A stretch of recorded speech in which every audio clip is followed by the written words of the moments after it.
Hey everyone, welcome back. Today we're diving into something that, let's face it, touches every single one of our lives, every single day. Energy. We're going to be focusing specifically on fossil fuels, kind of unpacking some of the arguments that we see floating around out there. Sounds good. We found this really interesting YouTube video that we wanted to break down for you all. It's called The True Fossil Fuel Crisis from the Misesmedia channel. Yeah, this one was a really interesting take. It really kind of turns the usual story on its head. It does. It basically argues that the real crisis isn't necessarily about using fossil fuels, but maybe it's about trying to move away from them too quickly. Exactly. They kind of flip the script on the whole fossil fuel crisis thing. So how do they justify that argument? What's their reasoning there? Well, they start off by building this idea of what they call energy abundance. Their point is that, throughout history, what has really allowed human progress to flourish has been easy access to energy, to power all the things that make our lives better. It makes sense. I mean, when you think about it, our agriculture, our transportation, healthcare, all of it, it runs on energy. Right. And they argue that, especially in the last 100 years or so, fossil fuels have been the main source of that abundance that we've been enjoying. Okay, so what is it about fossil fuels specifically that makes them such a good fit for this energy abundance idea? So they lay out 4 key qualities that make fossil fuels so effective. They call them affordability, reliability, versatility, and scalability. Could break those down for me a little bit. Sure. So first, you've got affordability.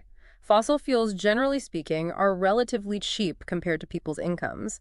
This makes them accessible to a lot more people around the world. That makes sense. I mean, we all feel it when gas prices go up, but overall, it's still something that most people can afford. Right. Then there's reliability, meaning that we can pretty much count on fossil fuels to be there when we need them. You flip a switch, you get electricity, you need to fill up your car, there's gas at the station. It's consistent, right? It's not something that's like spotty or unreliable. Exactly. Then there's versatility. Fossil fuels can power a huge range of things. We're talking everything from cars and airplanes to factories to the device you're using to listen to this podcast right now. It's incredibly versatile. So we're not just talking about keeping the lights on. It's running all sorts of different technologies. Exactly. And the final quality is scalability. Basically, this means that fossil fuels are pretty easy to transport and store.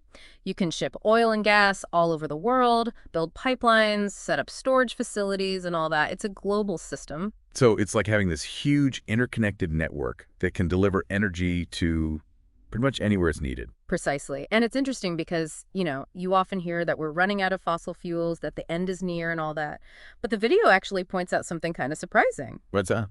They say that the U.S. actually has more known oil reserves today than it did back in 1977. Whoa, wait a minute. Really? I mean, we've been using oil for so long. How is that even possible? Yeah. That's the point they're trying to make. They argue that technology has advanced so much, things like fracking and horizontal drilling, that we can now access oil reserves that were previously out of reach. So the idea that we're imminently running out of oil might be a bit of an exaggeration, at least for now. That's what this video is suggesting, yeah.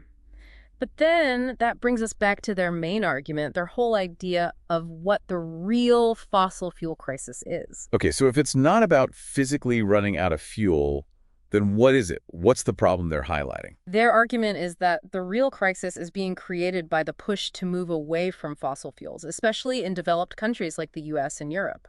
So they're saying that by trying to move away from fossil fuels, we're actually causing more problems than we're solving. Well, they're not saying that green energy is bad.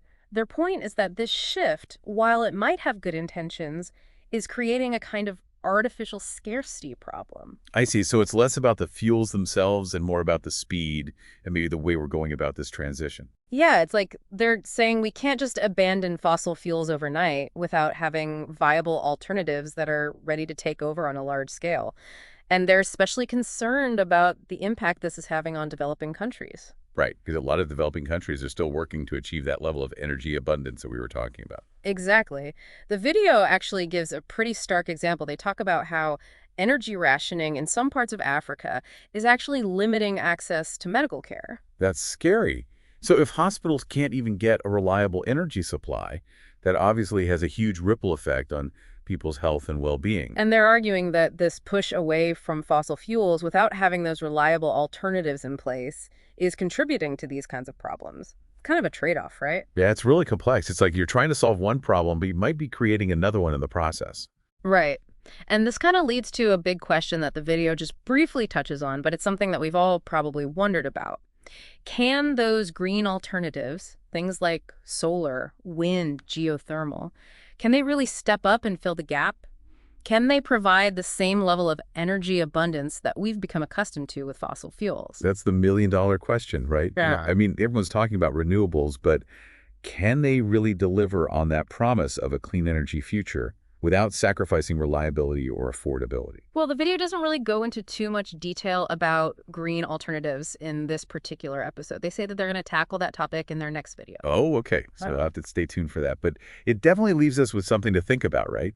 I mean, if those alternatives can't provide the same level of affordability, reliability, versatility, and scalability, then what does that mean for our energy future? Is it even possible to make this transition without some pretty serious trade-offs? Those are the tough questions that we all have to grapple with. I think this video does a good job of laying out some of the complexities of this issue. Yeah, for sure. And, thinking about it in the context of our own community here, it makes you wonder how these global trends are going to play out locally. What's going to happen to our energy costs? What kind of infrastructure changes are we going to need to make? And how can we make sure that everyone in our community has access to affordable, reliable energy, regardless of what the future holds? Those are all great points. It really underscores the need for us to be informed, engaged citizens. We need to understand these issues so we can participate in the conversations that are shaping our energy future, both locally and globally. We need to think about the impact this will have on our own community here in Deer Park, LaPorte, and Pasadena. Absolutely. So let's recap for a minute. What have we learned today? Well, we've explored the idea that fossil fuels have played a huge role in human progress, providing that energy abundance that allows us to live the way we do. We talked about those 4 key qualities that make fossil fuels so effective. Their affordability, reliability, versatility, and scalability. Right. And we learned that the idea of us running out of fossil fuels anytime soon might be a bit of an oversimplification. Yeah, and maybe the bigger concern is how we manage this transition to alternative energy sources in a way that doesn't create more problems than it solves. Especially for those who are still trying to gain access to that baseline level of energy abundance that many of us take for granted. And it all circles back to the big question. Can green alternatives really step up and provide the same level of energy abundance without those trade-offs that we talked about? Something to ponder as we all move forward, right? Definitely. And be sure to check out the next video from misesmedia. They said they're going to dig deeper into green alternatives, so we'll have to see what they have to say about that. Absolutely. And for our listeners in Deer Park, LaPorte, and Pasadena, remember, you can support our work by visiting thinkandactlocally.com/donate. The link will be in the show notes. Thanks for listening, everybody. Catch you next time.